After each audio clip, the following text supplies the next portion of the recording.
Taiwan ইস্যুতে জাপানের প্রধানমন্ত্রী সানায়ে তাকাইচির এক মন্তব্যের জেরে বেইজিং টোকিও উত্তেজনা বেড়েই চলছে। দুই দেশের সম্পর্কের টানাপোড়েনের তাৎক্ষণিক ব্যাপক প্রভাব পড়েছে বিমান চলাচলে।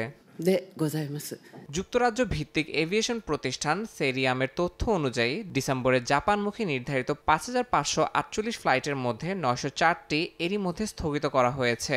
মাত্র ২ দিন আগে স্থগিত ফ্লাইট ৩ গুণ বেড়ে গেছে। টিকিটের ভাড়া কমে ৮,৫০০ ইয়েনে নেমে গেছে, যা গত বছরও ছিল ২০,০০০ ইয়েন। শুধু ফ্লাইট নয়, চীনে জাপানি সাংস্কৃতিক নানা অনুষ্ঠানেও সংখ্যা কমে গেছে। সাংহাইয়ে আয়ুমি হামাসাকির কনসার্ট বাতিল ঘোষণা করা হয়। বন্ধ করা হয় হাংজু ও বেইজিংয়ে প্রিটি গার্ডেন সেলর মুন মিউজিক্যালের মঞ্চায়ন। বিশ্লেষকরা বলছেন, চীন এমন পদক্ষেপ নিয়ে নিজেদের পক্ষে জনমত তৈরি করে জাপানের ওপর চাপ সৃষ্টি করছে, যা দ্বিপাক্ষিক সম্পর্ককে আরও জটিল করে তুলছে। ডেন্টিস্টের পরামর্শ নাও নতুন কোলগেট অ্যাক্টিভ সল্ট। এদিকে খোদ জাপানেই প্রধানমন্ত্রীর মন্তব্য প্রত্যাহারের দাবিতে বিক্ষোভ হয়েছে।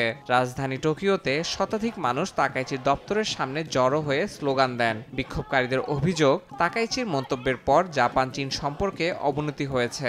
গেল ৭ নভেম্বর জাপানের পার্লামেন্টে এক প্রশ্নের জবাবে তাকাইচি বলেছিলেন, চীন যদি তাইওয়ানে হামলা চালায় তবে টোকিও সামরিক প্রতিক্রিয়া জানাতে পারে। তার এমন মন্তব্যের পর থেকেই দুই দেশের মধ্যে উত্তেজনা বৃদ্ধি পায়।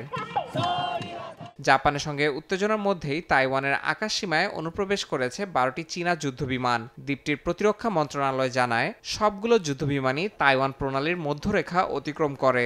এ সময় সতর্ক অবস্থায় রাখা হয় দ্বীপটির সামরিক বাহিনীকে।